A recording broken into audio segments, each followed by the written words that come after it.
Assalamualaikum warahmatullahi wabarakatuh. Hai teman-teman semua, kenalin aku Sandrina Rahmayusa. Lalu ada rekan-rekan saya yaitu Restu Al-Zahra, Reina Salsabila, dan Rosian Amelia. Sebelumnya saya ucapkan terima kasih kepada Bapak selaku dosen pengampu mata kuliah biologi molekuler dan genetik yang telah memberikan kami kesempatan untuk menyampaikan materi presentasi kami dengan judul transkripsi dan translasi. Nah, baik, kami akan memulai presentasi kami dengan materi yang pertama yang akan disampaikan oleh Restu Al-Zahra. Protein memainkan peranan penting dalam tubuh kita, di antaranya untuk transportasi zat, pembentukan enzim, berperan dalam kekebalan tubuh, dan masih banyak lagi. Proses pembuatan protein ini dikenal sebagai sintesis protein. Secara umum, sintesis protein terdiri dari dua tahapan, yaitu transkripsi dan translasi. Transkripsi merupakan proses pembuatan salinan mRNA yang berasal dari DNA. Sedangkan translasi merupakan proses penerjemahan mRNA menjadi protein.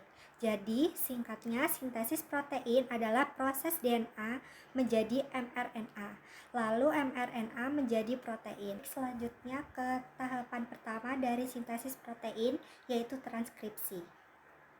Transkripsi terjadi di dalam nukleus. Transkripsi merupakan proses pembuatan salinan mRNA yang berasal dari DNA, dan ada 3 tahapan yang terjadi di dalam transkripsi, yaitu inisiasi, elongasi, dan terminasi. Proses transkripsi yang pertama yaitu inisiasi. Proses sintesis protein dimulai dari tahapan transkripsi, di mana DNA yang berada di dalam nukleus akan dihampiri oleh enzim RNA polimerase. Pada awal tahapan inisiasi ini, RNA polimerase akan melekat pada daerah khusus pada DNA yang disebut promoter gen. Lokasi ini menandakan titik awal transkripsi setelah melekat pada promoter. RNA polimerase memulai proses pembentukan mRNA dengan menggunakan cetakan DNA template sebagai pola dasar.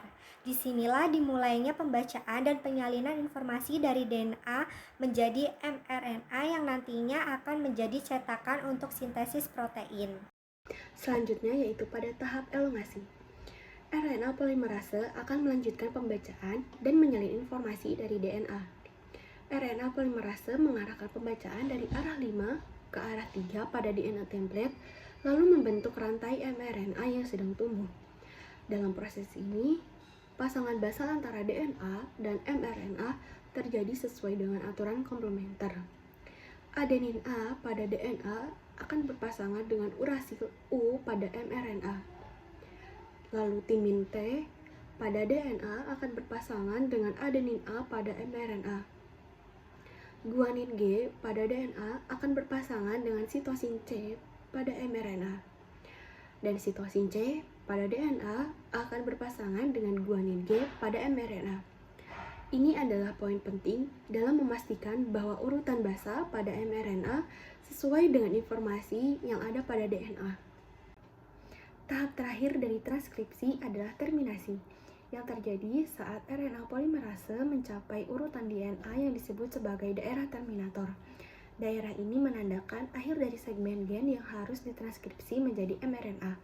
Ketika RNA polimerase mencapai terminator, proses transkripsi akan berhenti dan mRNA yang telah terbentuk akan dilepaskan.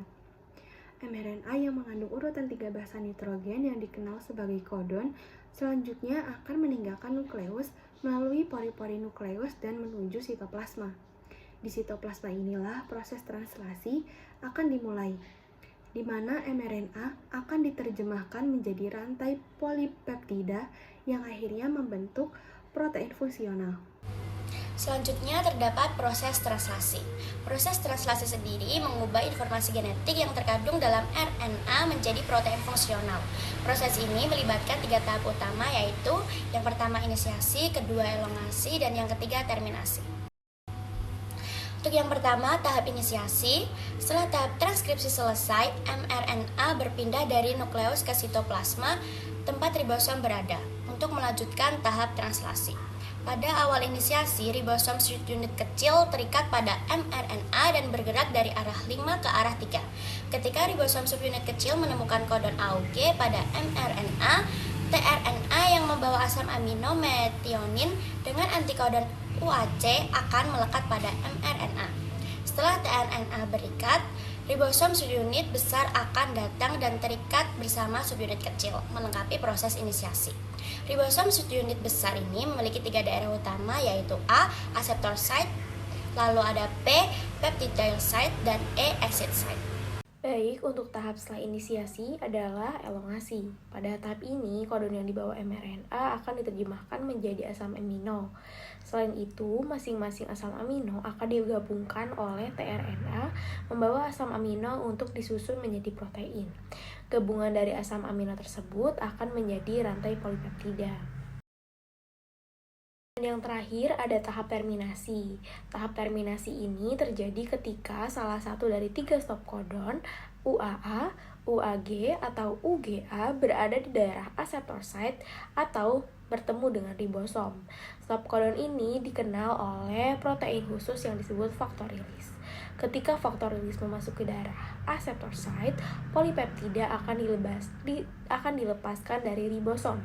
Setelah itu, ribosom akan terlepas dari mRNA dan subunitnya terpisah, bersiap untuk melakukan translasi baru. Polipeptida ini dikenal sebagai protein.